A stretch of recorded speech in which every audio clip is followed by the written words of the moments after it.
Então, no momento que vocês abrem o MATLAB, pessoal, vocês dão de cara com um prompt de comando aí, nada além disso, tá? Uma barra de ferramentas ali em cima, que eu vou até ocultar a barra de ferramentas para ter uma área útil da janela aqui maior para desenvolver a aula, tá? Vocês podem desenvolver o código de vocês, todo ele aqui no prompt de comando. Só que daí ele não vai ficar salvo. Então, o que eu recomendo? Né? Que sempre a gente abra um editor de texto que tem no próprio MATLAB, faça o código nesse editor, aí nós salvamos o arquivo, aí que nós geramos o arquivo .m, e a gente vai poder usar então esse código depois, né? Vai poder rodar ele novamente quando for necessário. Tá? Então, dificilmente eu programo direto aqui no prompt de comando. Eu programo no editor e rodo, né, o script desenvolvido, daí sim vejo aqui os resultados no prompt. Tá? Mas só para vocês terem uma ideia, ó, o MATLAB, né, o nome MATLAB, vem de laboratório matricial. Então, ele é um software que foi concebido inicialmente para fazer operações com matrizes. No caso aqui, a gente não vai trabalhar com matrizes, a gente vai trabalhar com escalares, né? Mas um escalar nada mais é do que uma matriz 1 por 1. Então, todas as operações que foram desenvolvidas originalmente para o MATLAB, né, para operação com matrizes, produto com matrizes, inversão de matrizes, enfim, se aplica, né, a escalares, porque um escalar é um caso particular de uma matriz. Tá? Então, aqui no prompt de comando, vocês conseguem fazer cálculos, né? Então, dá um exemplo aqui. Posso fazer uma soma, né? Então, um exemplo. Então, 4 mais 10 ali deu 14. Vocês podem definir variáveis. Então, por exemplo, eu posso dizer que A é igual a 4. Uma observação, ó. Questão de pôr ponto e vírgula ou não, tá? Se vocês, não é obrigatório pôr o ponto e vírgula na linguagem do MATLAB. Se vocês não colocarem ponto e vírgula, o cálculo que vocês acabaram de fazer, ou a definição nesse caso aqui, né, eu estou atribuindo o número 4 à variável A. Ele logo abaixo dessa definição, ele vai exibir um resultado da operação. Então, ele vai dizer, ó, A igual a 4, tá? Se eu colocasse ponto e vírgula, ele não exibe o resultado. É só isso, então. O ponto e vírgula, ele omite o resultado das operações. Tá? Mas ele não é obrigatório. E vou definir aqui, por exemplo, B igual a 10. De novo, tá? E vou fazer a continha aqui, A mais B. Não, deu 14. Vocês observem que eu não preciso definir que tipo de variável eu estou empregando, né? Como lá na linguagem em C, né, a gente precisava definir que a variável era inteira, era ponto flutuante, né? Era, enfim, né? Binária. Aqui não há necessidade, tá? Não há necessidade. O MATLAB não exige que a gente defina previamente as variáveis, tá? Quando a gente vai fazer um programa que a gente tem uma variável, que é um vetor, e esse vetor vai crescendo de tamanho ao longo do tempo, muitas vezes a gente aloca memória para essa variável. Então, a gente já cria o vetor, deixa ele vazio, e depois ele vem recebendo os dados, só para acelerar o programa. Mas, volto a dizer, não é obrigatório definir variáveis, ok? Nem alocar espaço em memória. Para limpar a tela aqui, quando o prompt está todo cheio de cálculos, né, a gente pode dar um clear screen, que o comando no MATLAB é CLC. Ok? Então, dá um CLC aqui, ele limpa a tela. Uma curiosidade, se vocês conhecem uma função específica, né, mas não lembram bem como que essa função funciona no MATLAB, basta dar um comando help antes dessa função. Então, por exemplo, vou dar um help aqui, CLC. ele vai dizer logo abaixo aqui para que serve essa função e como utilizar ela. No caso do CLC, ele não tem nenhuma entrada de dados, né? Não é nenhuma operação que vai fazer uma soma, uma subtração, um produto, né? Então ele não exige nenhuma entrada de dados. Então aqui ele está simplesmente dizendo que ele vai limpar a janela de comandos ali, ó, Clear Command Window. Ok? Então, o help antes do nome da função vai exibir, né, o menu de ajuda daquela função específica. Tá? Bom, deixa eu limpar minha tela aqui de novo. Como eu disse para vocês, a gente não costuma escrever o código aqui no prompt de comando. A gente costuma escrever o código no editor. Então, para entrar no editor, aqui no prompt de comando, a gente escreve edit. Tá? E dá um enter. Aí ele vai abrir o editor para vocês, então nada mais é do que um bloco de notas.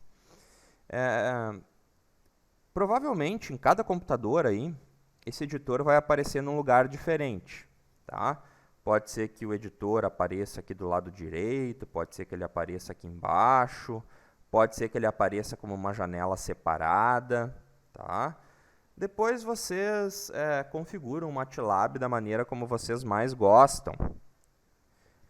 Mas só para dar uma dica, ó, ele tem um botãozinho do lado aqui, ó, que permite, na direita aqui, perto do xizinho de fechar, que permite embutir ele dentro da mesma janela do MATLAB, ou tirar ele e deixar ele solto na tela. Tá? Então vocês podem trabalhar com duas janelas independentes, uma do editor e outra do prompt de comandos. Eu gosto de trabalhar assim, me acostumei com o passar dos anos, a deixar o editor aqui em cima e a janela de comandos aqui embaixo. Tá? Então eu vou desenvolvendo o script aqui, quando eu rodo o script eu olho os resultados aqui na parte de baixo. Às vezes eu trabalho lado a lado também, dependendo da situação. Tá? Para aula eu prefiro deixar assim em cima e embaixo, porque eu aumento bastante a fonte para que vocês consigam ler. Né? Então, os programas aqui acabam ocupando toda a largura da minha janela. Então, eu deixo assim a separação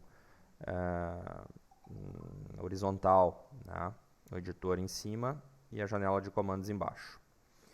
Bom, eu pedi para vocês deixarem aberto já, ou pelo menos terem acesso rápido, tá? Ao template de código que eu disponibilizei no Moodle. Tá? Então, lá onde eu postei a atividade da aula, né, tinha o template para vocês baixarem, o arquivo .m. Eu vou abrir o meu template aqui e vou explicar a maneira como eu costumo organizar um código. Tá? Não importa se eu estou programando em MATLAB, em C, em VHDL, enfim, né, qualquer linguagem de programação. Eu sempre mantenho a estrutura do código muito próxima disso. Tá? Vou abrir aqui então, deixa eu exibir o menu. Open. Está na minha área de trabalho aqui.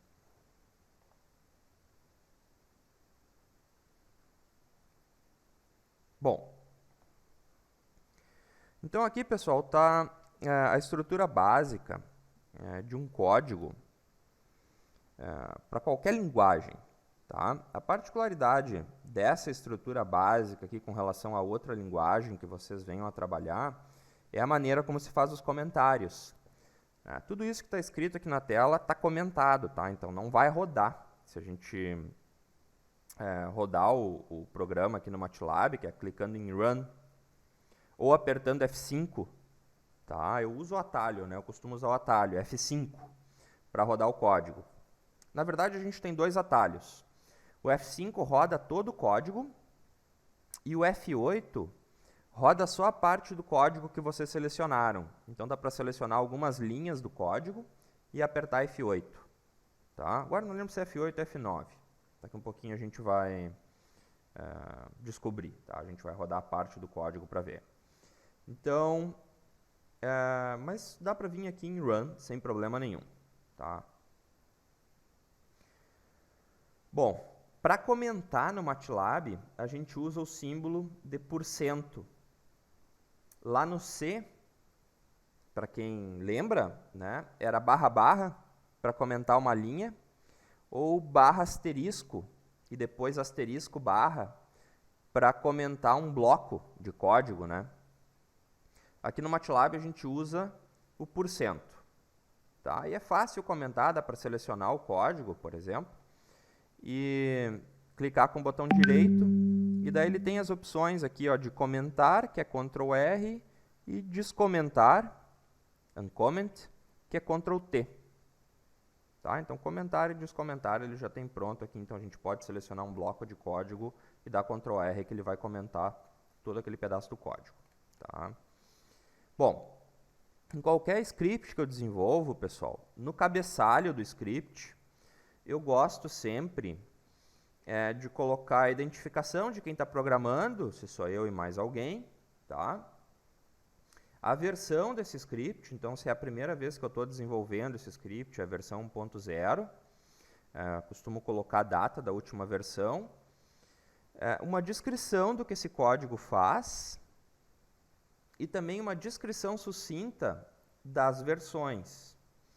Isso aqui eu aprendi na indústria, pessoal. Por que na indústria se faz isso? Porque normalmente existe uma equipe grande desenvolvendo um código e as pessoas precisam saber exatamente, né, o que o programador anterior fez, que alteração ele fez. E ele tem que sempre trabalhar na última versão do código. E também existe rotatividade de pessoas, né? Um colaborador é demitido, outro é contratado, né? Ou pede para sair, o outro entra no lugar. Ele tem que saber o que foi feito na última versão, onde que o software está naquele momento para ele dar continuidade. Então, esse controle de versões aqui é muito importante. Eu costumo ir documentando todas as alterações que eu faço. É claro, quando são substanciais, se eu simplesmente entrei no programa e botei um ponto e vírgula ali, eu não vou documentar isso, né? Mas se eu modifiquei uma função, acrescentei cálculos adicionais ou mudei a maneira de fazer um cálculo, eu costumo tomar nota aqui nas versões e criar uma versão nova.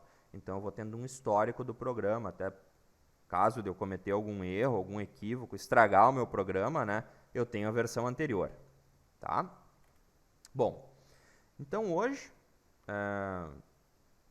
eu vou colocar meu nome aqui, eu vou estar fazendo esse programa, vocês coloquem o nome de vocês, ok?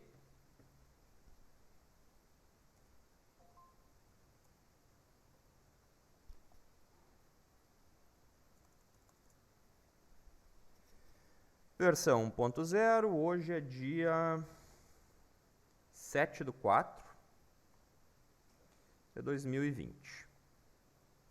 Tá? E o primeiro programa que a gente vai fazer, vou colocar aqui na descrição, vai ser um programa bem simples para fazer operações com vetores. Então, eu vou mostrar para vocês algumas funções que operam sobre vetores. Então, a gente vai fazer soma, subtração, cálculo de norma ou módulo, de vetor unitário, produto escalar, produto vetorial, tá? E a gente vai trabalhar no sistema de coordenadas cartesianas. Então, eu vou tomar nota aqui na descrição do programa, o que está sendo feito, tá, nesse programa, de uma maneira assim, bem objetiva, bem rápida, para a gente não perder tempo. E depois a gente vai dar uma olhada no resto aqui das funções que já estão definidas e da organização do código. Tá? Então, a gente vai fazer aqui operações com vetores.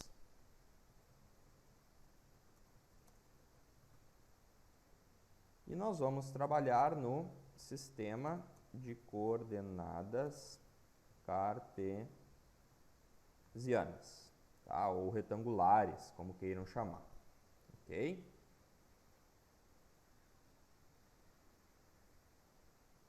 Muito bem. Pessoal, no MATLAB, antes de começar um código, eu tenho por costume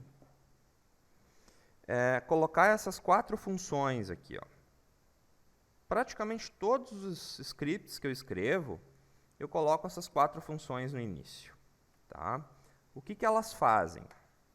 A primeira função, close all, ela fecha todos os gráficos que porventura estejam abertos. Então, é muito comum no MATLAB a gente fazer gráfico, né? Então, uma forma de onda em função do tempo, pode ser um gráfico em 2D, pode ser um gráfico em 3D também, é possível, tá? Supondo que eu tenha rodado um script anteriormente e eu tenha uma série de janelas de gráfico aberto, para fechar todas de uma vez, eu coloco aqui Close All, tá? Além disso, todas as variáveis que a gente vai criando, no exemplo ali que eu mostrei para vocês, nós criamos a variável A e a variável B, né? Elas estão salvas na memória. Eu não costumo exibir aqui na tela, eu acho que a tela fica muito poluída, mas talvez o MATLAB de vocês, ou o Octave, em algum canto da janela aqui, está exibindo as variáveis que foram criadas, né? Então, se vocês criaram o A e o B da mesma forma que eu, está no cantinho ali, né? A variável A e a variável B definidas. Então, para excluir todas as variáveis, para que um programa de forma alguma interfira no outro, eu dou esse comando aqui, clear all. Então, ele limpa a memória. Além disso, para que o prompt fique limpo, né, o prompt de comando fique limpo, sem nenhum texto, nenhum resultado sendo exibido, eu dou o comando aqui clc, que eu já mostrei para vocês. Tá? E, por fim, para exibir, para formatar a exibição dos resultados, eu uso esse comando aqui, ó, format short end. Tá? Então, o que esse comando faz? Ele formata o resultado dos cálculos que a gente faz no padrão de engenharia, né? Então, sempre em potência de 10 múltipla de 3. Né? Então, 10 na 3, 10 na 6, 10 na 9, 10 na menos 3, menos 6, menos 9. Né? Ou seja, nano, micro, mili, quilo, mega, giga, tera, ok? E o comando short faz com que sejam exibidas, se não me engano, apenas 4 casas após a vírgula. Tá? Bom, friso. Isso aqui é só a exibição do resultado. Tá? O MATLAB ele faz os cálculos, independente de eu colocar ou não essa função aqui, com toda a precisão possível. Se não me engano, ele trabalha com variáveis em 64 bits. Tá? Isso é muita precisão, é muita casa depois da vírgula, além de trabalhar com ponto flutuante. Né? Então, ele tem muita precisão nos cálculos.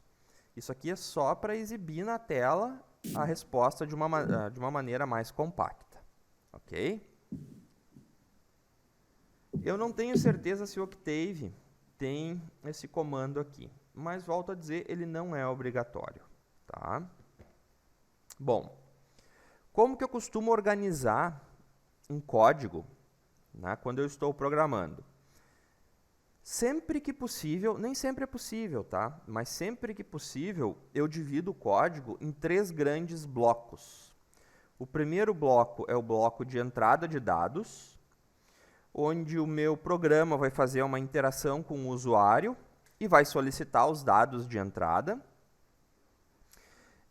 O segundo bloco é o bloco de processamento ou de cálculos matemáticos, né, onde eu vou fazer cálculos e operações lógicas, sequenciais, condicionais, enfim. Tá? Então, é aqui que a gente processa os dados. E, por fim, eu tenho um bloco de saída de dados, que é onde eu exibo os resultados para o usuário. Dá para fazer tudo meio misturado, entrar os dados, calcular e exibir? Pode. Tá? Só que sempre que a gente separa, né, em blocos, fica mais fácil procurar problemas, porque pode ser que os problemas estejam acontecendo, procurar a solução dos problemas, né? Só na parte de saída de dados, na hora de exibir, pode ser que o dado esteja desformatado. Então, eu vou lá no bloco de saída de dados e altero só essa parte do código. Então, é a minha maneira pessoal, não quero dizer que vocês precisem seguir isso, mas eu só estou mostrando a minha maneira pessoal de programar, tá? De organizar bem o código. Ok? Eu vou salvar esse esse script que eu estou fazendo aqui, então eu vou ali em Save, Save As, só para não salvar em cima do modelo, tá? Então eu vou criar aqui um outro arquivo, vou chamar de prática 01, por exemplo. Uma informação importante. Sempre que vocês vão trabalhar com um software que compila, um programa, né? Tomem cuidado com o nome que vocês vão dar a esse arquivo. Por exemplo, não usem caracteres especiais. Então, observem aqui que o nome prática que eu dei está sem acento. Então, eu escrevi prática sem acento. O MATLAB não tem problema com espaços. Tá? Se vocês colocarem prática, espaço 01, ele não tem problema, ele não vai reclamar, ele vai rodar o código de vocês. Mas eu, por padrão, já evito espaços, então eu coloquei ali o underline 01. Então, basicamente isso, pessoal. Não usem caracteres especiais, então nenhum tipo de acento ou cedilha. Tá? E sempre procurem evitar espaços, sempre que possível. Se forem usar um espaço, coloquem um underline. Tá? Também não comecem o nome de um arquivo com um número. O MATLAB, acho que o MATLAB não roda nesse caso especial. Tá? Com acento até o MATLAB roda, mas pode ser que o Octave não rode. Então, nivelando por baixo, tomem esses cuidados com a nomenclatura dos arquivos. Vocês vão evitar muitos problemas aí na hora de rodar o script de vocês. Bom, então vamos lá. Na entrada de dados, eu vou definir dois vetores, o vetor A e o vetor B. Tá? E depois eu vou fazer as operações que eu descrevi para vocês com esses dois vetores. Bom, para definir uma variável, basta a gente dar um nome para essa variável. Então, eu vou definir aqui o vetor A como VA. Um cuidado que vocês têm que tomar no MATLAB. Ele é case sensitive. O que significa isso? Ele diferencia variáveis maiúsculas de variáveis minúsculas. Tá? Então, se eu escrever isso aqui, ó, VA maiúsculo e VA minúsculo são variáveis diferentes para o MATLAB. Tá? Quando vocês rodam o script, é muito comum dar erro, né, de variável não encontrada ou variável não definida. Muitas vezes é porque não foi observada a forma correta de escrever a variável. Tá? Num local ela foi escrita com maiúsculo e no outro local ela foi escrita com minúsculo. Então, isso gera muito erro. Existem linguagens de programação aí que não dão bola, né, se a variável é em maiúsculo ou em minúsculo. O MATLAB diferencia. Tá? Bom, eu poderia simplesmente já escrever o vetor aqui, né? Por exemplo, o vetor 1, 2 e 3. Poderia fazer assim, definir no próprio código o vetor. Observem como que eu defini o vetor. Ó. Eu abri um colchete, botei as componentes do vetor, fechei o colchete e botei um ponto e vírgula só para lá no script ele não exibir o 1, 2 e 3. Mas eu não vou fazer assim, tá? Eu vou fazer uma interface de entrada de dados lá no prompt. Então, quando a gente rodar o programa, lá no prompt vai ser solicitado ao usuário que entre com o vetor. Tá? Para fazer isso, eu vou usar o comando input. Tá? Então, é input. Entre parênteses, eu coloco o argumento então, da função input, que basicamente é um texto, uma string, né? E ela fica aguardando a entrada de dados, e no momento que a gente digitar os dados e der um Enter, ele vai salvar esses dados em VA. Tá? Então, entre parênteses, eu vou escrever aqui, insira o vetor no formato XYZ, por exemplo. Tá? Então, vai ficar assim, ó. Entre parênteses, entre aspas simples, tá? Porque aqui dentro eu vou colocar uma string, então para definir uma string eu tenho que colocar entre aspas simples. Tá? Vou escrever então. Insira o vetor A no formato x, y, z, dois pontos, vou dar um espacinho aqui no final, e vou colocar um ponto e vírgula. Tá? Então, no momento que eu faço isso, vai aparecer esse texto lá. Eu escrevi vetor aqui, o vetor, no formato XYZ, e ele vai ficar aguardando a entrada desse vetor. Vou fazer a mesma coisa para o vetor B. Só que antes disso, eu vou fazer um teste aqui, só para mostrar uma função adicional para vocês, que verifica se o usuário realmente digitou o vetor, tá? Se ele não deu o Enter sem digitar nada. E daí a gente vai ficar com a variável A vazia. E isso vai dar um erro no programa.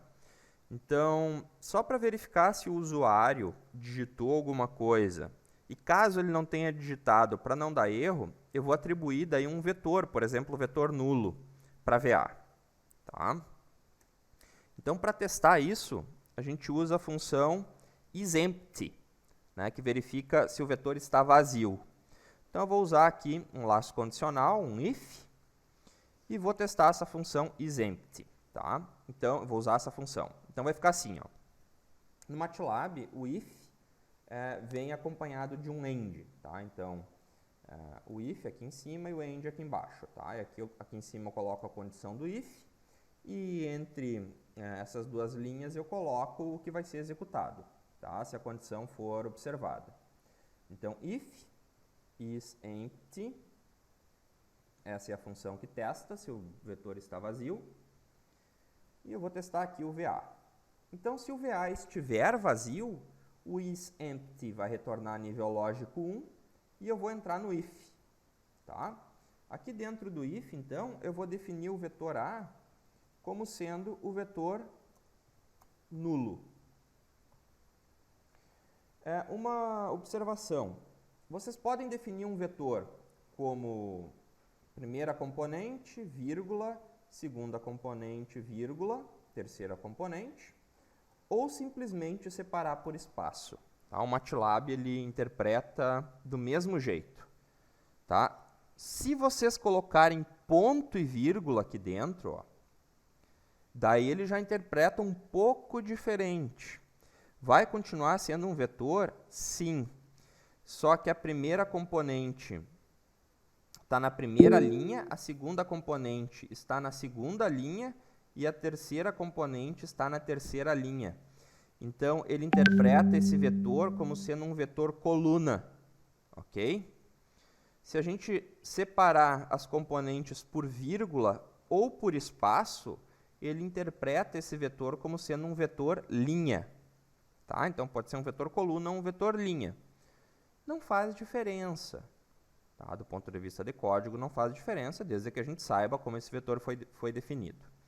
Como eu solicitei ali em cima que fosse x, y, z separado por espaço, então eu vou trabalhar com vetores linha. Ok?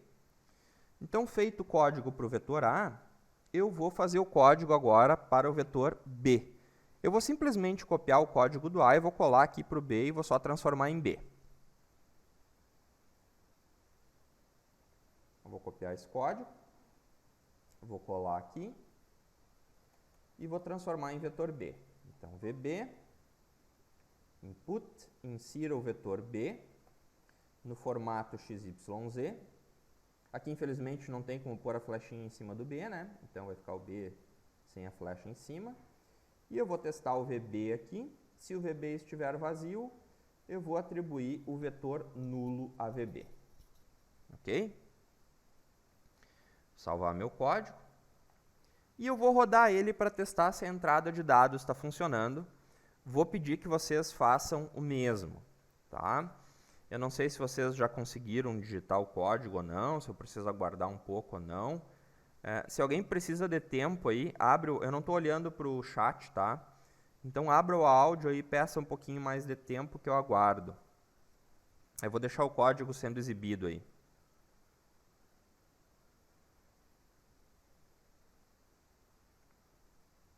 Não precisa ter vergonha de pedir mais tempo, tá, pessoal?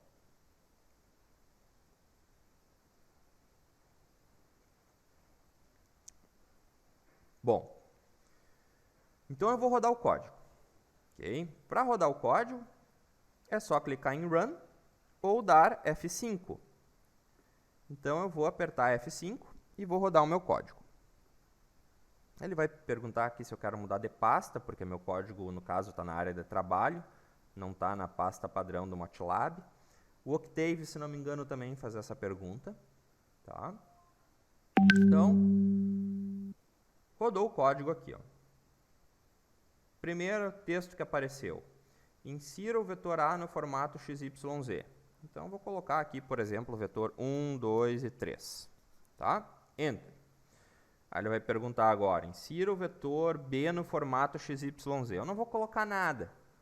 Tá? Não vou colocar nada, vou deixar vazio, vou testar se a função isEmpty ali está funcionando. Bom, como que eu sei se funcionou ou não? Eu posso escrever aqui no prompt ó, o nome da variável e dar um Enter. Ó, o VA, 1, 2 e 3. Tá? No formato short-end lá que a gente definiu. E o vetor B, o VB, Enter. 0, 0 e 0. Tá? Então, a nossa entrada de dados aqui está funcionando. Agora sim, eu vou para o chat ali dar uma olhada se vocês têm alguma dúvida. Caso vocês tiverem, perguntem ali, ou, como eu disse, abram o áudio e me perguntem no áudio. Tá? Então, a gente vai aqui para a parte de cálculos matemáticos. Tá? Então, aqui na parte de processamento, a primeira coisa que eu vou fazer vai ser calcular o módulo do vetor A e o módulo do vetor B.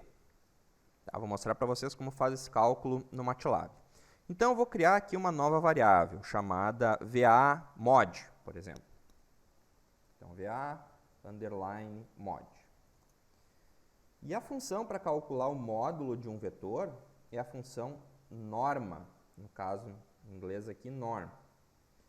E entre parênteses, eu coloco o vetor que eu quero calcular a norma. Nesse caso aqui, o VA. Tá? Então, eu uso a função norm. Entre parênteses, eu coloco o argumento da função norm, que é o VA. Vou copiar essa linha, vou fazer a mesma coisa para o vetor B. Tá? VB_mod.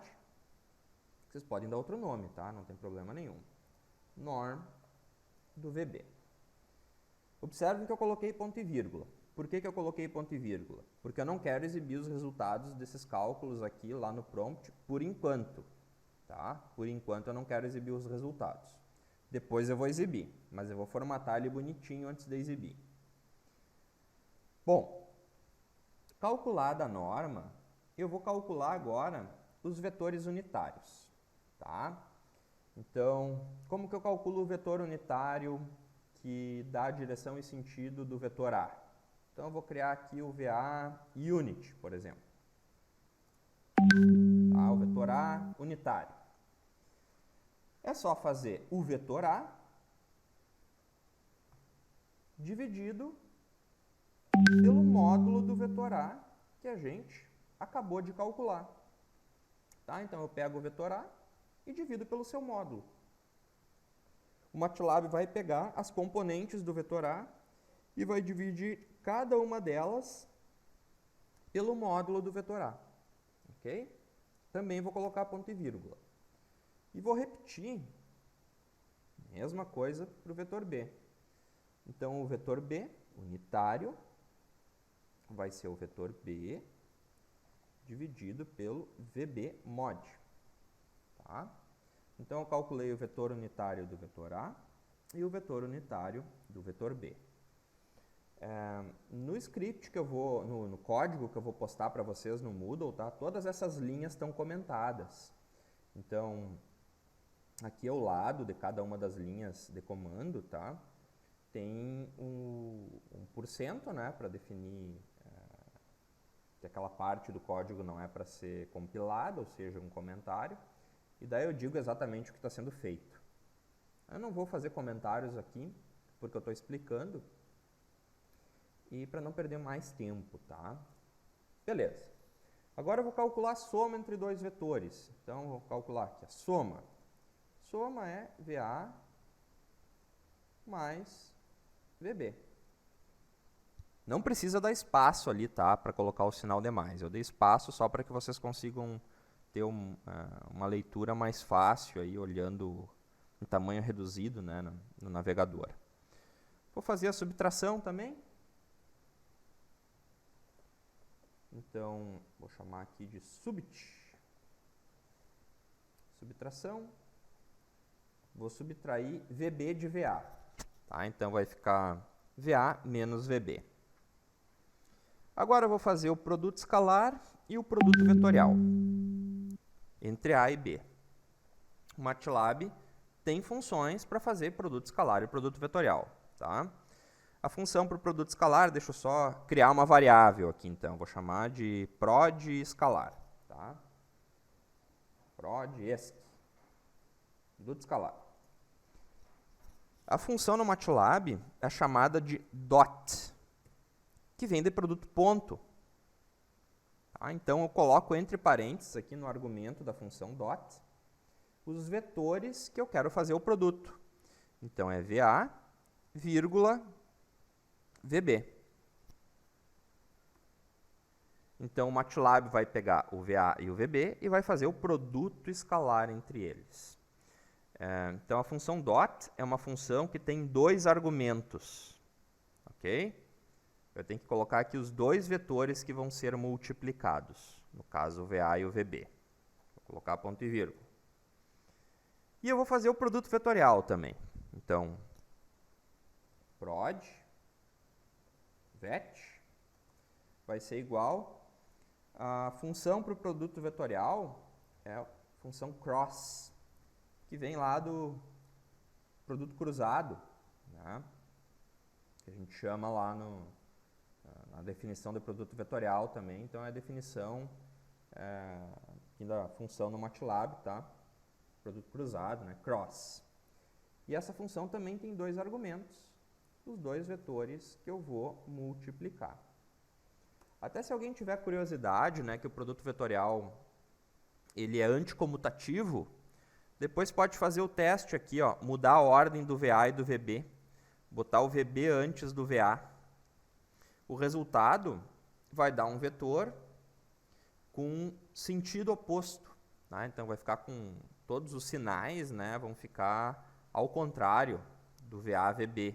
O VB-VA vai ficar com sinal ao contrário. Então, essas basicamente eram as funções que eu queria mostrar para vocês. Ok? Cálculo do módulo, cálculo do vetor unitário, cálculo do vetor soma, do vetor subtração, do produto escalar e do produto vetorial. Tá? Alguém precisa de mais tempo aí para digitar o código? Ou eu posso ir adiante?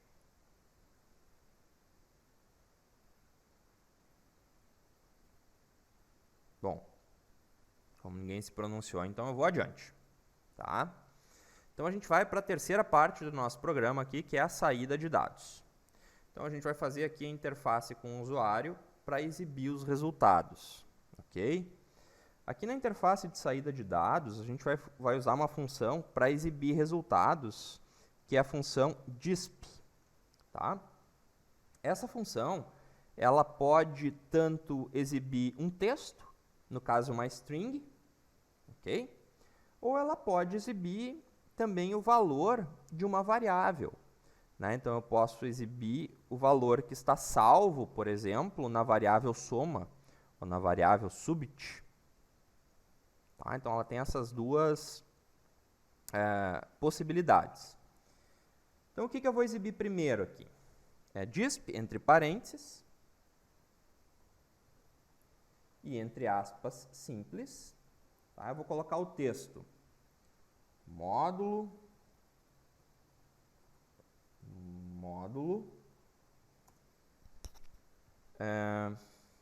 de A.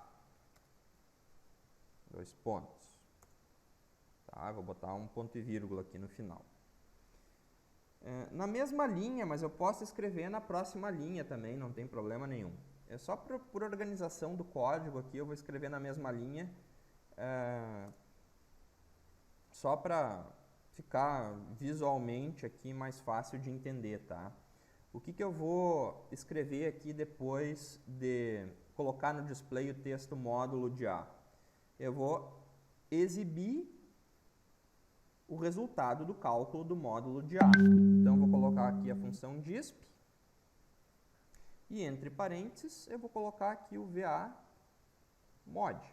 Vou botar um ponto e vírgula também.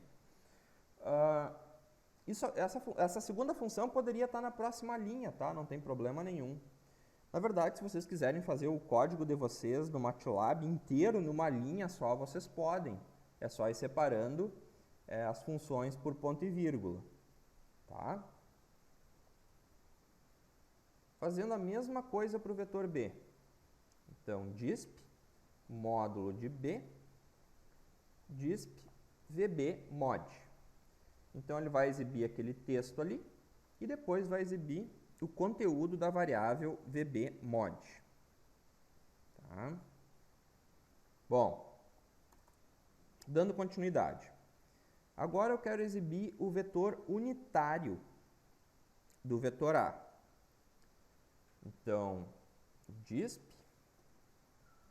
entre parênteses, entre aspas simples, vetor unitário de A.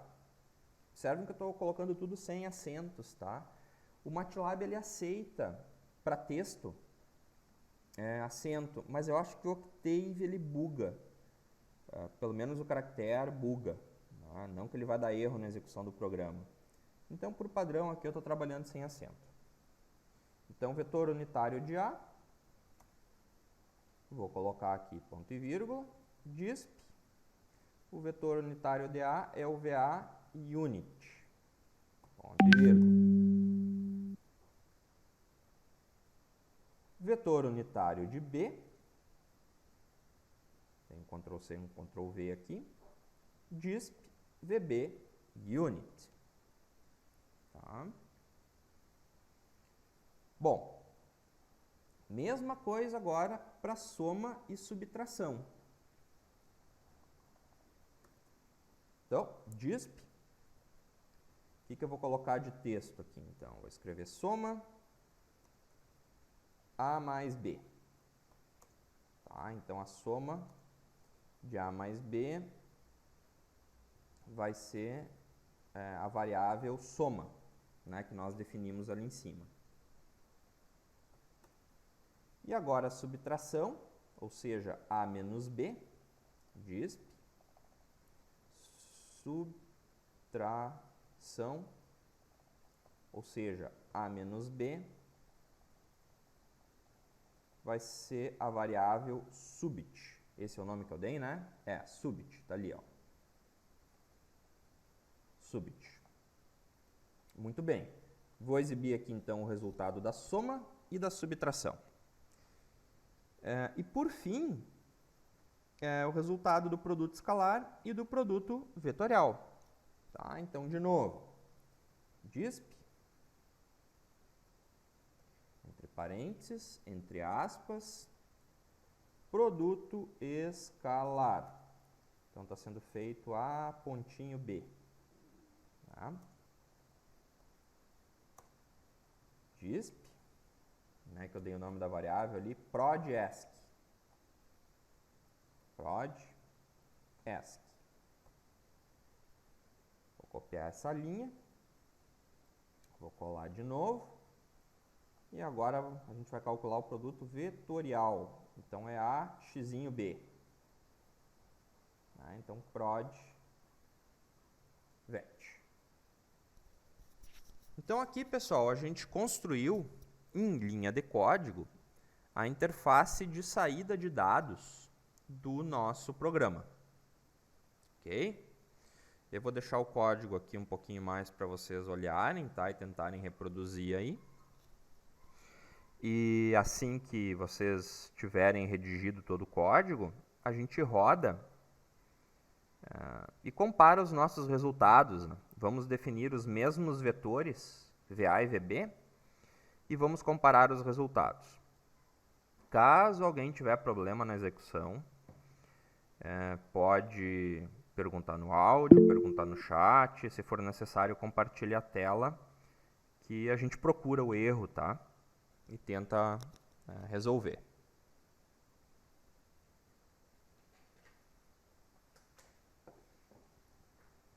Pessoal, eu vou rodar meu código então. Aí eu vou dar um F5 aqui. Meu código rodou sem nenhum erro. Tá? Se tivesse dado um erro, ia dar um bip aqui. Então ele pediu aqui, ó, o vetor A. Vou colocar aqui o vetor A. 1, 2 e 3. Pediu o vetor B. 4, 5 e 6. Exibiu todos os resultados. Tá? Então, ó, módulo de A, 3,74. Módulo de B, 8,77. Vetor unitário de A, 0,2, 0,5 e 0,8. Vetor unitário de B, 0,4, 0,5 e 0,6. Soma A mais B, 5, 7 e 9. Subtração A menos B, menos 3 e menos 3. Produto escalar, 32. Produto vetorial, menos 3, 6 e menos 3. Vamos ver se vocês conseguiram rodar, tá? Eu vou dar uma olhadinha no chat ali. Vou ver se alguém teve algum problema aí. Eu vou abrir o template de novo. Tá? Eu vou salvar ele, então, com outro nome. Eu vou abrir aqui o template.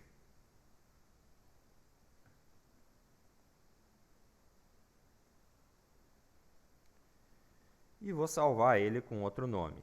Então, save as. Vou chamar aqui de prática 2. Ok? Prática 2. Tá?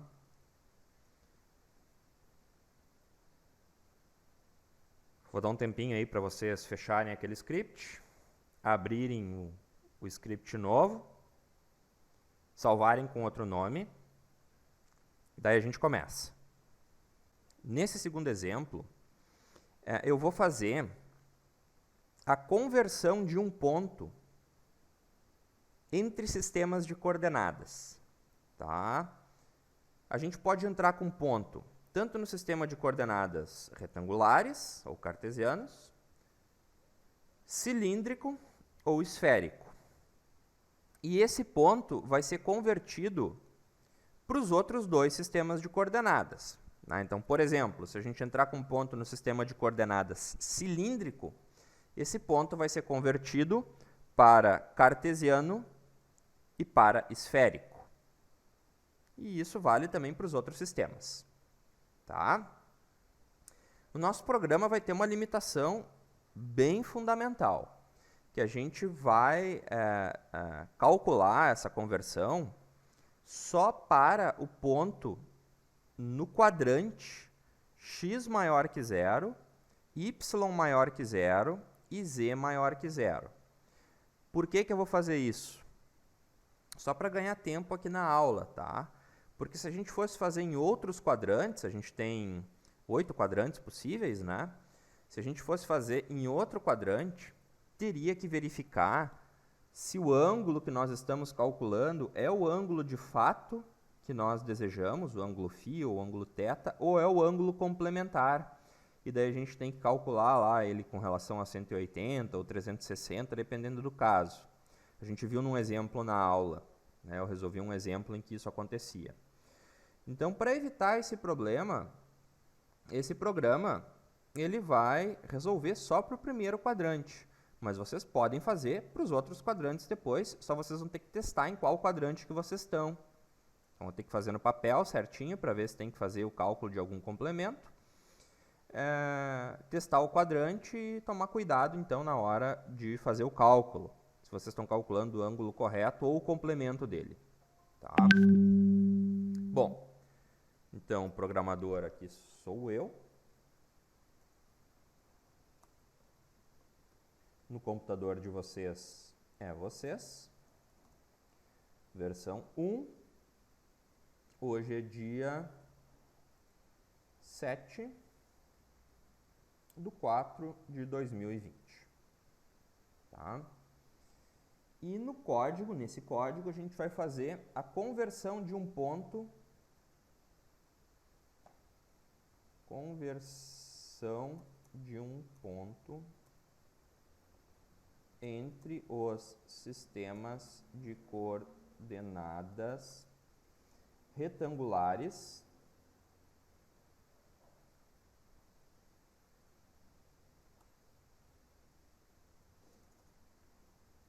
cilíndricas e esféricas. E eu vou colocar uma observação aqui, dizendo que a gente está trabalhando no primeiro quadrante, tá? Então, esse nosso programa só se aplica ao primeiro quadrante. Vou colocar aqui uma observação. Válido apenas para x maior que 0, y maior que 0 e z maior que 0. Ok?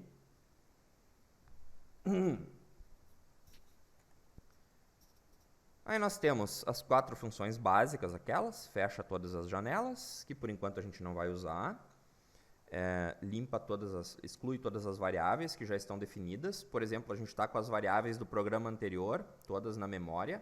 Se vocês escreverem no prompt ali, VA, VB, por exemplo, vai aparecer alguma coisa. CLC para limpar toda a tela. Format short end para exibir o resultado em formato de engenharia mais compacto. Tá? Entrada de dados, pessoal. Na entrada de dados, a gente primeiramente vai escolher qual é o sistema de coordenadas que a gente quer informar o vetor. O ponto. Então, a gente vai informar aqui no programa se nós estamos entrando no sistema de coordenadas retangulares, cilíndricas ou esféricas. Tá? Então, eu vou criar uma variável aqui chamada sistema de coordenadas. Então, sistema. Variável sistema. Tá?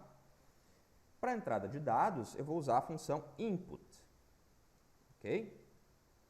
A função input, entre parênteses, eu coloco o texto que eu quero exibir na função input, e nesse caso específico, eu vou definir como informação uma string. Então, se eu quiser o sistema de coordenadas retangulares, eu vou digitar R. Se eu quiser o sistema de coordenadas cilíndricos, eu vou digitar C. Se eu quiser o sistema de coordenadas esférico, eu vou digitar E. Então, na função input, como agora a entrada não é numérica, eu tenho que dizer qual é o tipo de entrada. E nesse caso é uma string. Então, essa função input vai ter um argumento a mais. Tá? Então, eu vou colocar aqui informe o sistema. Entre parênteses aqui eu vou escrever então que a entrada pode ser R, C ou E. Tá? 2 pontos aqui. Vou botar uma vírgula e entre aspas vou colocar um S. Tá? Observem que agora a função input tem 2 argumentos.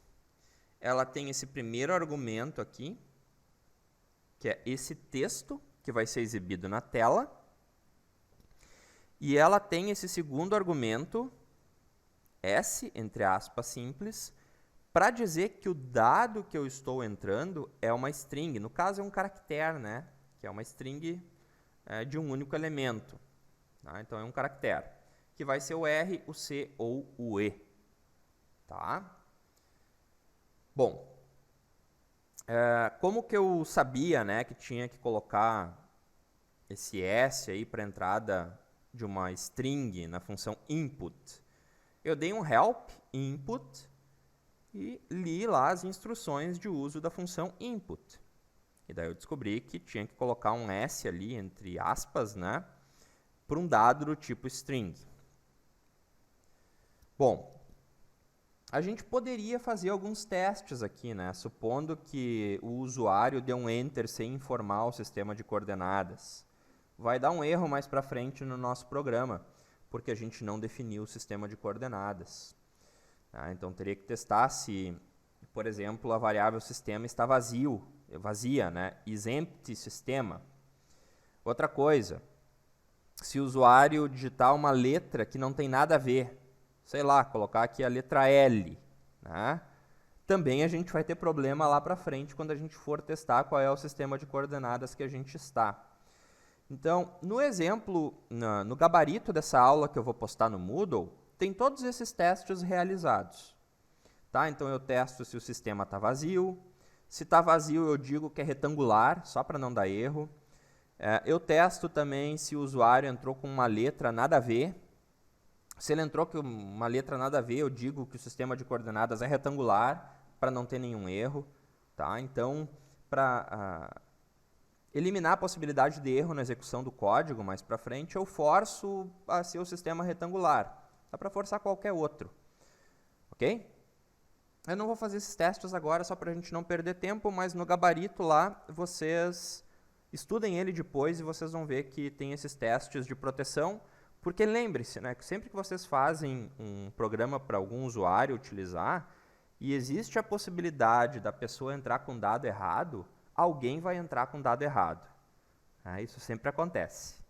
Tá? Então a gente tem que pensar nas possibilidades, né, de entrada de dados errados, né, para evitar que o programa trave no meio ou dê um resultado incoerente. Bom, agora eu vou fazer a leitura do ponto, tá, em coordenadas, sejam elas cartesianas, cilíndricas ou esféricas. Né? Então agora eu vou fazer a leitura do ponto em coordenadas retangulares. Eu vou até colocar um comentário aqui, ó. Leitura em coordenadas retangulares. Então a gente vai usar a função input para ler também, só que antes eu vou ter que fazer um teste. Né? Então eu vou colocar aqui a função if end, e aqui eu vou fazer um teste, tá? Se sistema, variável sistema, for igual a retangular, olha como é o igual da comparação. No C é assim também, tá? Quando a gente quer atribuir alguma coisa a uma variável, é um igual sozinho que a gente coloca, né? Quando a gente quer fazer um teste lógico, é um igual duplo, né? Então, igual, igual. Então, se a variável sistema contiver a letra R dentro, esse teste lógico aqui vai dar 1, e eu vou rodar o que tem na função if. Então, eu vou salvar as coordenadas do ponto na função chord, por exemplo. Tá? Função input. Aqui eu vou colocar o texto da função input. Insira o ponto nesse formato aqui, ó, x, y, z.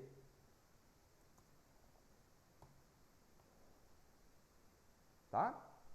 Então eu vou salvar os dados que foram entrados, né, no script, numa variável chamada chord. E nesse caso específico eu sei, né, que eu estou no sistema de coordenadas retangulares.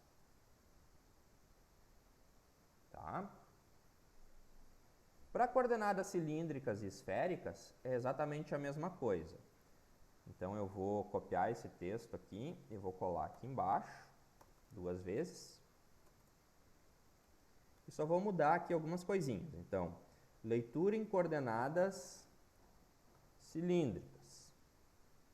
Então, se o sistema for C, ou seja, se eu entrei com C lá em cima, eu estou em coordenadas cilíndricas. Então, a entrada de dados, ela tem que ser assim, ó.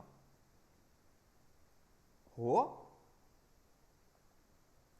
Φ e Z.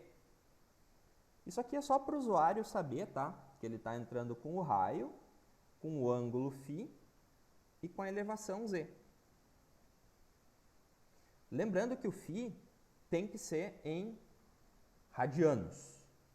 Então, se a gente está trabalhando aqui no MATLAB, a gente tem que entrar com um ângulo em radianos. Se eu quiser entrar com um ângulo em graus, não tem problema nenhum. Eu posso entrar com um ângulo em graus. mas depois quando eu for usar as funções seno, cosseno, essas funções elas trabalham com argumento em radianos, então eu vou ter que converter esse ângulo para radianos. Tá? E no último bloco do código aqui, leitura em coordenadas esféricas. Então, se o sistema for esférico, insira o ponto, então, no formato R, θ e φ. Né? Então, o raio da esfera, o ângulo θ e o ângulo φ. O pessoal teria que fazer aquele teste aqui, né? Se o usuário não deu Enter sem entrar nenhum dado. Então, teria que testar se essa variável chord não está vazia. No script que eu vou postar de gabarito, eu fiz esse teste. Aqui eu não vou fazer esse teste para a gente não perder tempo. Tá? Mas o certo seria testar para evitar algum erro mais para frente, porque pode ser que esse vetor de dados, né, que é um ponto, com 3 coordenadas, fique vazio se a pessoa der um Enter sem entrar com nenhum dado. Então, antes da gente dar continuidade, pessoal, porque o programa ele é longuinho ainda, vamos verificar se a entrada de dados de vocês aqui está rodando sem nenhum problema. Então, deem um F5 e testem, né? Se vocês colocarem R, vejam se ele vai pedir o ponto em XYZ. Rodem de novo. Se vocês colocarem C, se ele vai pedir o ponto em Rho, Φ e Z. Depois coloquem E e testem, né? Se ele vai pedir o ponto em R, θ e Φ. Eu vou fazer isso aqui, tá? Eu vou dar aqui um F5. Ele pediu, informe o sistema. Vou testar primeiro o retangular. Olha, ele pediu o ponto em XYZ. 1, 2 e 3. Beleza. Terminou o programa. Vou rodar de novo. Vou testar agora cilíndrico. Ó, pediu ponto em Rho, Φ e Z. Tá, vou colocar 1, 2 e 3 aqui também. Rodou. F5. Vou testar agora coordenadas esféricas. Rodou. R, θ e Φ. 1, 2 e 3, tá? Então, meu programa, pelo menos o bloco, né, de leitura de dados está funcionando. Tá? O bloco aqui de leitura de dados está funcionando. Alguém teve algum problema, pessoal? Vou dar uma olhadinha no chat ali. Esse nosso programa, diferente do anterior, os cálculos matemáticos, ou seja, o processamento, né, e a saída de dados, eu vou colocar eles juntos. Tá? Então, aqui onde diz cálculos matemáticos, eu vou fazer os cálculos matemáticos e saída de dados. Então, nesse caso aqui, a saída de dados, ela ficaria muito complexa de fazer separado nesse caso. Então, eu vou colocar o cálculo e logo na sequência já a saída de dados. Então, esse último bloco do programa aqui eu não vou usar. Então, vamos lá. Vou colocar como comentário aqui, né? Supondo que a gente esteja, então, em coordenadas cartesianas, não, retangulares. Se nós estamos em coordenadas retangulares, nós vamos fazer a conversão para cilíndricas e esféricas. Ok? Então, se nós estamos em coordenadas retangulares, nós vamos fazer a conversão para coordenadas cilíndricas e para coordenadas esféricas. A gente teve uma aula sobre isso, tá, pessoal? Eu não vou resgatar a aula aqui agora. Em princípio, era para vocês terem estudado. Tá? Como que a gente faz conversão de pontos e vetores entre os sistemas de coordenadas. Eu vou usar direto as equações, para a gente não perder muito tempo. Então, para eu saber primeiro se eu estou no sistema de coordenadas retangulares, eu tenho que fazer um teste. Tá? Então, if, end. Então, eu vou fazer um teste aqui. Vou testar aqui sistema. Se o sistema for igual a R, nós estamos em coordenadas retangulares. E daí eu vou fazer a conversão aqui para cilíndrica e para esféricas. Depois eu vou copiar todo esse bloco de código e vou adaptar ele lá para coordenadas cilíndricas e vou adaptar ele para coordenadas esféricas. Tá? Lembrem-se, quando vocês fazem o teste condicional aqui, o R tem que estar entre aspas simples, porque ele é uma string. Bom, vamos lá.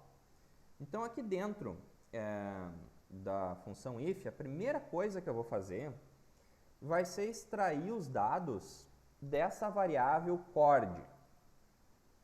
Então, eu vou explicar para vocês como que o MATLAB funciona. Ele é um pouquinho diferente do C. Eu vou compartilhar com vocês aqui o meu bloco de notas, tá? E eu vou escrever aqui, então, por exemplo, a variável chord. A variável chord, ela é composta de 3 dados. Tá? Então, se for o sistema de coordenadas cartesianas, por exemplo, vai ser um número aqui no x, um número aqui no y e um número aqui no z. Tá? Em linguagem C, se fosse em linguagem C, a coordenada desse vetor aqui, o índice, perdão, desse vetor aqui, no primeiro elemento x seria 0. No segundo elemento, o índice seria 1. No terceiro elemento, o índice seria 2. Em MATLAB, não se trabalha com índice 0. Tá? A gente trabalha partindo do índice 1. Então, se eu quero acessar esse dado aqui, dentro da variável chord, eu tenho que escrever chord e entre parênteses 1. Eu vou ler este dado aqui de dentro. Tá? Se eu quero ler o segundo dado, chord 2. E se eu quero ler o terceiro dado, chord 3. Então, só para mostrar a diferença para vocês da linguagem C, né? Se fosse na linguagem C, seria chord 0, 1 e 2. Tá? Em MATLAB é 1, 2 e 3. A gente não trabalha com índice 0. Se vocês tentarem colocar o índice 0, ele vai dar erro. Ok? Então, já que a gente está no sistema de coordenadas cartesiano, ou retangular, eu vou definir as 3 variáveis aqui. Então, a minha variável x é o chord 1, a minha variável y é o chord 2 e a minha variável z é o chord 3. Eu prefiro definir o x, o y e o z porque fica mais intuitivo da gente trabalhar, né, do que trabalhar com chord 1, chord 2 e chord 3. Tá? Eu acho mais intuitivo trabalhar com x, y e z. Ok? Então, agora a gente vai fazer a conversão para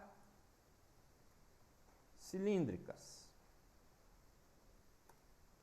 Então, em cilíndricos, a gente calcula o raio ρ,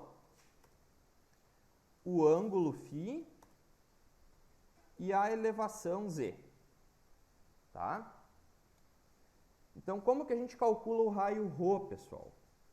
É raiz quadrada de x ao quadrado mais y ao quadrado. Então, a função raiz quadrada no MATLAB é sqrt. Tá? sqrt. E aqui dentro eu vou colocar, então, variável x ao quadrado mais a variável y ao quadrado. Ponto e vírgula. Não precisa desses espaços, eu só coloquei os espaços para a leitura ficar mais fácil para vocês aí. Então, o raio ρ é raiz quadrada de x ao quadrado mais y ao quadrado. Ok? O ângulo φ é o arco tangente. Então, a tan seria a função. Arco tangente de quem sobre quem? O arco tangente do cateto oposto, que é o y, pelo cateto adjacente, que é o x. Lembro vocês que o resultado, o ângulo φ, será dado em radianos. Se vocês quiserem o resultado em graus, vocês vão ter que multiplicar esse resultado aqui, se vocês quisessem em graus, né, por 180 dividido por π. Aí vocês vão ter a resposta em graus, tá? Mas ele vem, então, por default em radianos. E o z, pessoal, é o próprio z. Eu nem precisava colocar essa linha aqui, tá? Eu só coloquei essa linha para lembrar vocês que o z é o próprio z. Ok? Bom, para coordenadas esféricas, a gente tem outras três variáveis, que é o raio r, o ângulo θ e o ângulo φ. Deixa eu alinhar os iguais aqui, só para o código ficar um pouquinho mais apresentável. Tá? Como que a gente calcula o raio r, pessoal? Também é por Pitágoras. Né? Então, é raiz quadrada, SQRT, dx ao quadrado, mais y ao quadrado, mais z ao quadrado. Uma observação aqui, ó. X ao quadrado mais y ao quadrado é ρ ao quadrado. Então, vocês podem, como a gente está calculando o ρ aqui atrás, ó, na linha 59, aqui na linha 64 a gente poderia colocar ρ ao quadrado. Tá? A gente já definiu o ρ aqui antes, então ficaria mais simples. O ângulo θ, pessoal, o ângulo θ, eu vou usar o ρ. Então, é arco tangente do cateto oposto pelo cateto adjacente. Quem é o cateto oposto, pessoal, nesse caso? É o raio ρ. Quem é o cateto adjacente? É a elevação z. Tá? Ou eu coloco aqui no lugar do ρ, raiz quadrada de x ao quadrado mais y ao quadrado. Pode ser também. E quem é o ângulo φ? Eu não preciso calcular de novo o ângulo φ. Eu já calculei ele aqui na linha 60, ó. Então, eu não preciso fazer o cálculo, tá? O φ é o próprio φ que a gente acabou de calcular. Então, se vocês já fizeram o cálculo, podem usar o cálculo da linha anterior. Não precisa fazer o cálculo de novo. Ok? Então, o φ é o próprio φ. Então, para o sistema de coordenadas cartesianos, ou retangulares, R, né? O código ficou assim, ó. XYZ, coordenada 1, 2 e 3. Conversão para coordenadas cilíndricas, nós calculamos o ρ, o φ e o z já tinha sido definido, é o mesmo z. E para esféricas, nós calculamos o r, o θ e o φ. Vou deixar aqui uns segundinhos para vocês o código na tela.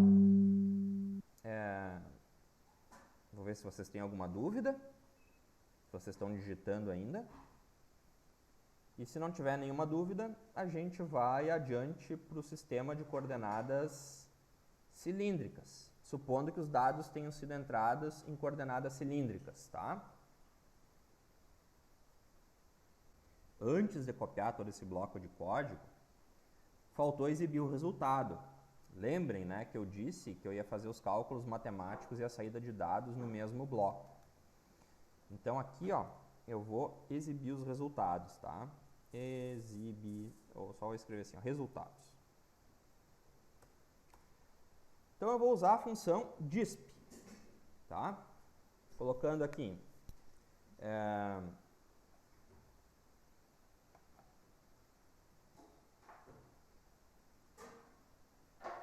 DISP. Primeiro eu vou exibir os resultados em coordenadas cilíndricas. Tá? Então eu vou colocar aqui, ó, em cilíndricas.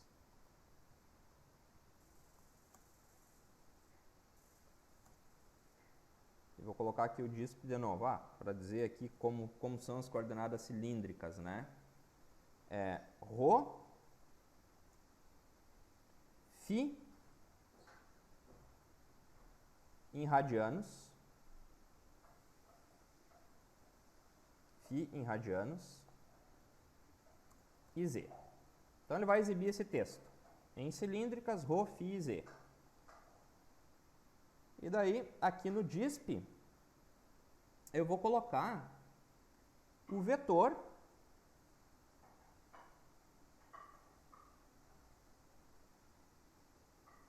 Rho, Φ e Z.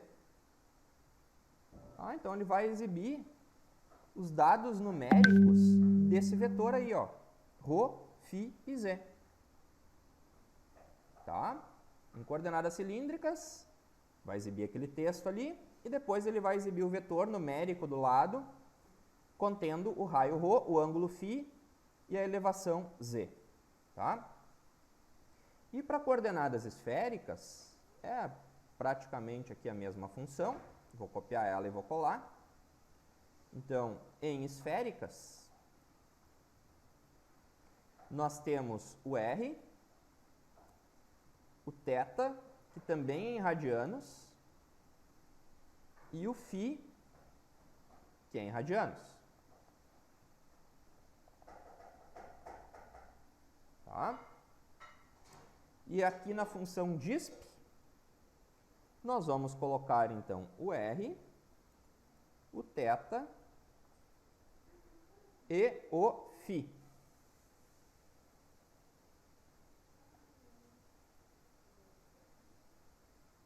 Então aqui a gente está exibindo os resultados, ó, pessoal.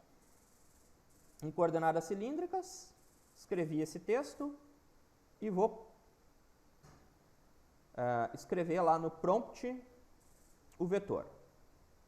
Em coordenadas esféricas, exibi esse texto e vou escrever no prompt lá esse vetor. Tá? Agora sim, eu vou copiar todo esse bloco de código e vou aproveitar ele o máximo que eu puder para outro sistema de coordenadas. Tá? Então, vai ficar aqui um pouco mais rápido da gente programar.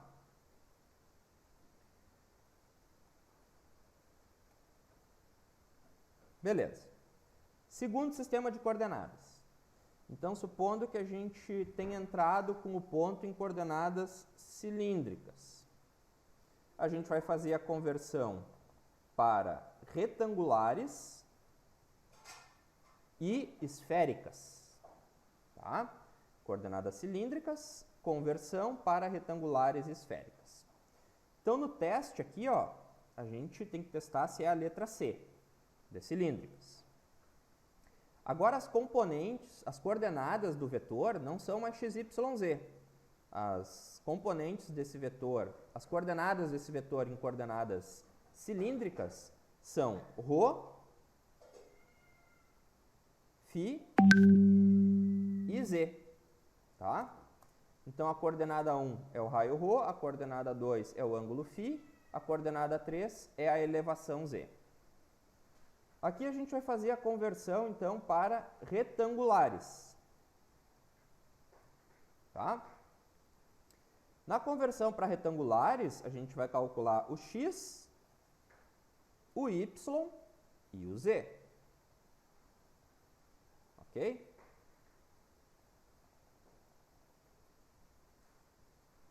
O z é o próprio z. Não tem dúvidas. O z é o próprio z. Sistema de coordenadas cilíndricas e retangulares, a elevação é a mesma. Tá? O x em coordenadas retangulares é o raio Rho vezes o cosseno do ângulo Φ. é o cateto adjacente, tá? O y é o raio ρ vezes o seno, função sin, seno do ângulo φ. E a elevação z é a própria elevação z. Então, x ρ cosseno de φ, y ρ seno de φ e z é o z, tá? Para coordenadas esféricas, a gente não vai precisar mudar nada no código. Ó. Por que não? Porque nós calculamos já o x e o y e o z. O r é raiz quadrada de x ao quadrado mais y ao quadrado mais z ao quadrado. O θ é arco tangente de ρ por z. O ρ é um dado de entrada lá. O z também. E o φ também é um dado de entrada, né? A coordenada 2 ali. Então, a gente matou aqui o cálculo para o sistema de coordenadas cilíndricas. Só vamos exibir os resultados, tá? Em retangulares, a gente está calculando o x, o y e o z. Então, no display aqui, a gente vai colocar x, y e z. A gente vai colocar esse vetor aqui, ó, na tela. Em esféricas, não muda nada, tá? R, θ e φ, display R, θ e φ. Ok? Vou deixar mais um tempinho na tela aí para vocês olharem e escreverem os códigos de vocês. E depois a gente parte, então, para o último sistema de coordenadas, que são as coordenadas esféricas.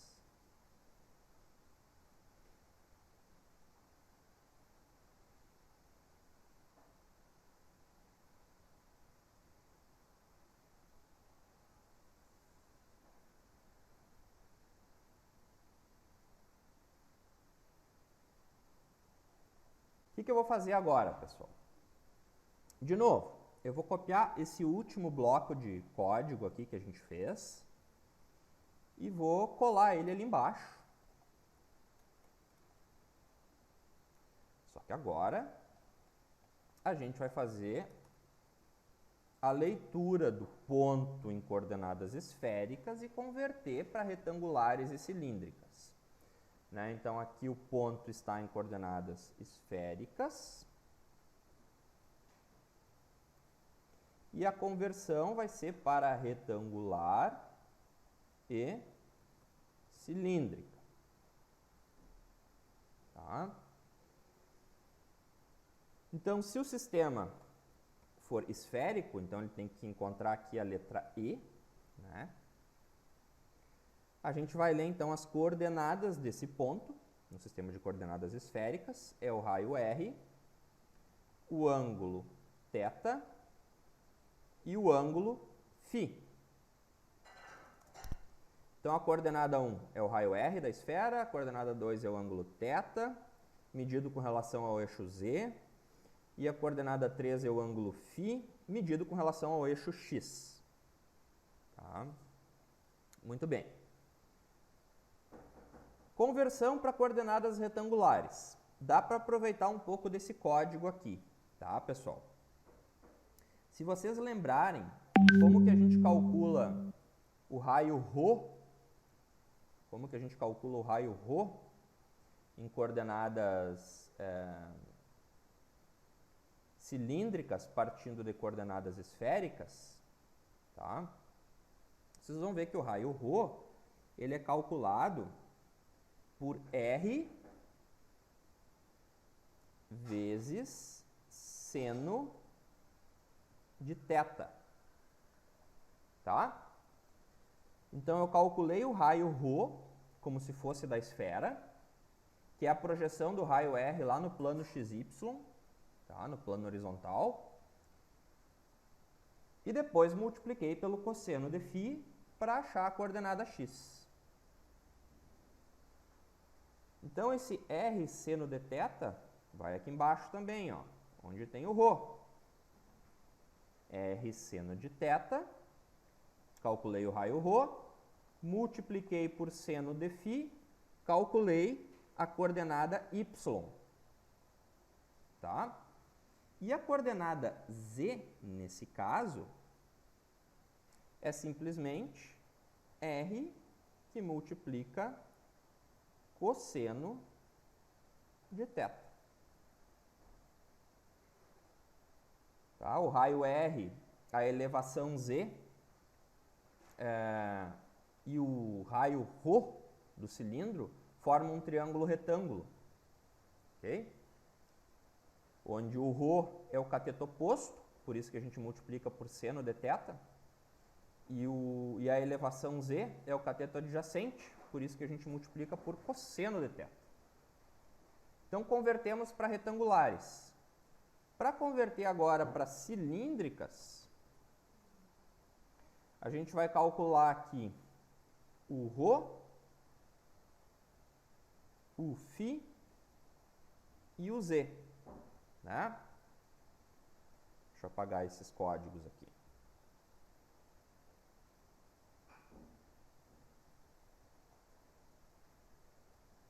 Então, o que é o ρ, pessoal? O ρ, como a gente já tem o x e o y, a gente pode calcular o ρ como sendo x ao quadrado mais y ao quadrado raiz.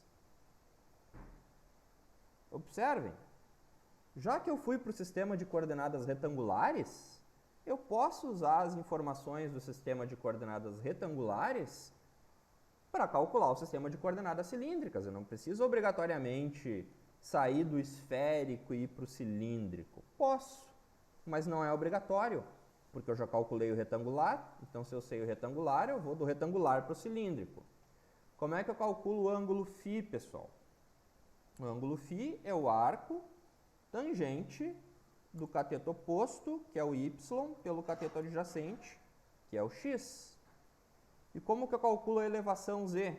É a própria z que foi calculada aqui antes. Ó. Então, nas linhas 107, 108 e 109, nós convertemos para retangulares, e estando em retangulares, a gente faz a conversão para cilíndricas, partindo de retangulares. Tá? Exibir os resultados aqui agora. Então, retangulares, display x, y, z, e aqui em cilíndricas, é o ρ, o φ em radianos e o z. Então, aqui é o ρ, o φ e o z. Então, vai exibir esse texto e vai exibir esse vetor na sequência. Vai exibir esse texto e vai exibir esse vetor na sequência. Tá? Vou colocar aqui o código completo aqui para vocês na tela. Tá? Para que vocês consigam digitar aí no editor de vocês. E depois a gente roda, então, o script completo e testa um vetor aí, conversão de retangular para cilíndrico, por exemplo, né? Retangular para cilíndrico e esférico, e verifica aí se os nossos resultados batem.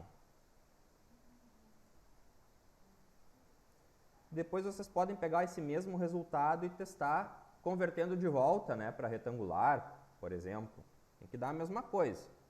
Se vocês trabalharem com todas as casas, claro, né? Beleza, pessoal? Então, eu vou rodar o meu script completo. Então, vou dar F5. E o meu script não rodou. Agora rodou. Tá? Então, olha só. Informe o sistema de coordenadas. Então, sistema de coordenadas retangular. Beleza. Pediu o ponto. XYZ. Então, entre colchetes, eu vou definir aqui, então, ponto 1, 2 e 3. Estou no primeiro quadrante, né? Que é onde o nosso programa vale. E agora ele já deu a resposta aqui, ó. Em cilíndricas, o ρ é 2,2, o φ em radianos é 1,1 e o z é 3. Em esféricas, o R é 3,7, o θ em radianos é 0,6 e o φ em radianos é 1,1. Tá?